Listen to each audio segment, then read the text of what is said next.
பங்குச்சந்தை பகுப்பாய்வில் கூறப்படும் காணொளியை காண வந்த அனைத்து நண்பர்களுக்கும் வணக்கம். பங்குச்சந்தை கூறப்படும் காளையின் நிலை, கரடியின் மதிப்பு எந்த அளவிற்கு பங்குச்சந்தையில் தனித்துவத்தை ஏற்படுத்தி வருகிறது என்பதை பற்றி நமது காணொளியில் தெளிவாக சொல்கிறோம். பங்குச்சந்தையில் கூறப்படும் அனைத்து கருத்துக்களும் தனிப்பட்ட கருத்து, கல்வி நோக்கத்துக்காக மட்டுமே கூறப்படுகிறது. வாங்க காணொளியில் போகலாம். சென்செக்ஸ் வெள்ளிக்கிழமை பங்குச்சந்தையுடைய காளையோட நேர்மறை, கரடியோட எதிர்மறை நிலை மதிப்பை பார்ப்பதற்கு முன்பு இன்று பங்குச்சந்தையில் நிலை மதிப்பு எவ்வாறு செயல்பட்டது என்று சொல்லி பார்ப்போம். செவ்வாய்க்கிழமை பங்குச்சந்தை முடிவில் நம்ம என்ன பேசியிருந்தோம்னா 85,538 நேர்மறைனும் 85,458 எதிர்மறைனும் பேசியிருந்தோம்.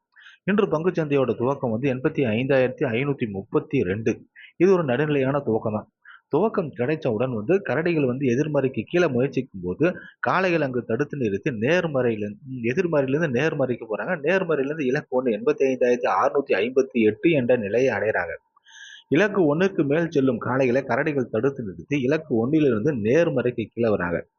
நேர்மறைக்கு கீழே வரும் கரடிகளை காளைகள் தடுத்து நிறுத்த முயற்சி பண்றாங்க. ஆனா கரடிகள் நேர்மறையிலிருந்து இலக்கு நேர்மறையிலிருந்து எதிர்மறைக்கு கீழே எதிர்மறையிலிருந்து இலக்கு 1 85,338 என்ற நிலையை அடைந்து இன்று பங்குச்சந்தையோட முடிவு 85,387.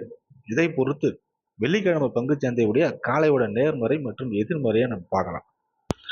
சென்செக்ஸ் இன்று பங்குச்சந்தையோட முடிவு 85,387. இதை பொறுத்து வெள்ளிக்கிழமை பங்குச்சந்தையுடைய காளையோட நேர்மறை 85,438, இலக்கு 1 85,632, இலக்கு 2 85,815.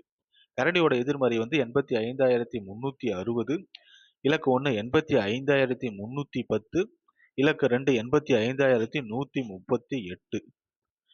பங்குச்சந்தை பகுப்பாய்வில் கூறப்படும் கருத்துக்கள், நிலை மதிப்புகள் உங்களுக்கு பிடித்திருந்தால் லைக், ஷேர், சப்ஸ்கிரைப் பண்ணுங்க. உங்கள் கருத்துக்களை கமெண்ட் பாக்ஸில் தெரிவிக்கும். நன்றி.